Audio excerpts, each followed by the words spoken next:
আত্মগোপন কৰা মানুহ ৰমেন বৰুৱা নহয়। আত্মগোপন কৰিব পৰা মানুহ নহয়। তেওঁ যেন কৰবাত আছে অনুভৱ হয়। আছে লাগি থাকে।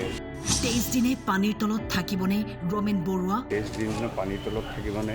বিভিন্ন চিন্তা পৰিয়ালৰ। ৰমেন বৰুৱাৰ বাসগৃহত উপস্থিত মুখ্যমন্ত্ৰী।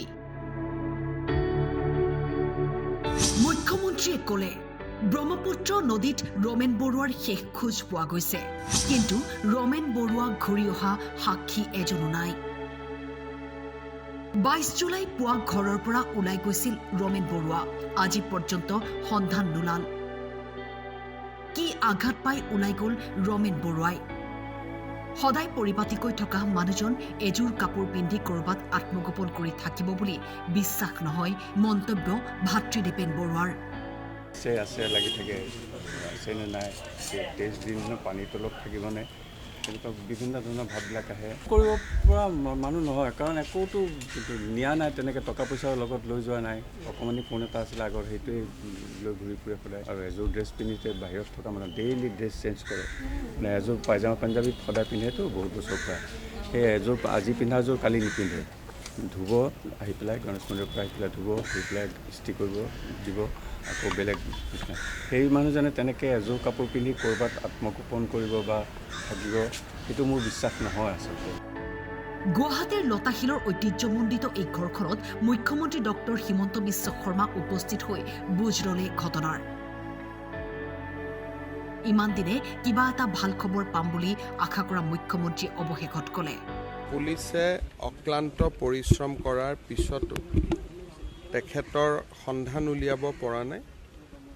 ব্ৰহ্মপুত্ৰ নদীত যিটো তেওঁৰ ওচৰত যিটো শেষ খোজ আছিল, সেই খোজটো পৰ্যন্ত পুলিচে পাব পাৰিছে। আমাৰ যিটো ডগ স্কোৱাড থাকে, তেওঁলোকেও নদীৰ কাষলৈকে গৈ কাষলৈকে যোৱা দেখা অহা সাক্ষী আদি কোনেও আজিলৈকে পোৱা নাই। এই ঘৰখনৰ লগত মোৰ বহুতদিনীয়া পুৰণা সম্পৰ্ক। নিপ বৰুৱা আৰু নীৰেণ বৰুৱা দুইজনৰ লগত মই একেলগে ককা দেউতা নাতি হাতী বোলছবি কৰিছিলোঁ।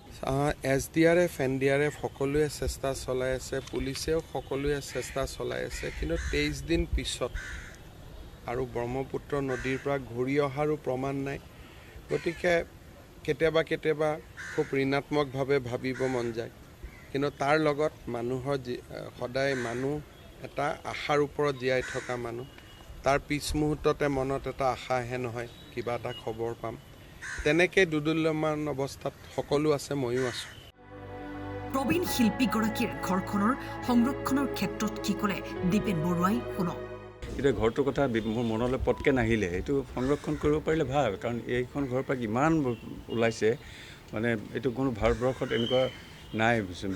দিল্লীৰ পেপাৰ এখনতো লিখিছিলে এইটো কথা। ৰাজ কাপুৰৰ ফেমিলিত আছে, অকল এক্টিং আৰু ছবি কৰা ডাইৰেকশ্যন সেইবিলাকত আছে, কিন্তু আমাৰ খেলা ধূলা গান বাজনা অভিনয় ফিল্ম ডাইৰেকশ্যন পলিটিক্স মানে গোটেইবিলাক। মইতো নিজে ৰঞ্জি ট্ৰফি পৰ্যন্ত খেলিছোঁ। মোৰ দাদা গিৰীন দাই খেলিছিলে 12 বছৰমান ৰঞ্জি ট্ৰফি। নিপ বৰুৱা তেওঁ চিনেমা কৰাৰ আগতে সন্তোষ ট্ৰফি খেলিছিলে, খুব ভাল ফুটবলাৰ আছিলে, 2-3 বাৰ আছাম টীমৰ হৈ খেলিছে। তেনেকৈ গিৰীন দা আকৌ পলিটিক্সত আছিলে। আকৌ 5জন অভিনেতা, বজেন বৰুৱা, নিপ বৰুৱা, দিবন বৰুৱা, নীৰেণ বৰুৱা, গিৰীন বৰুৱা, এইবিলাক অভিনেতা। বাইদেউহঁতেও গান গাইছিলে আৰু ময়ো গান গাওঁ। বজেন দা সংগীতজ্ঞ আছিলে, তাৰপিছত চিনেমাৰ কামত হাত দিলে, বোলছবি পৰিচালক হ'ল।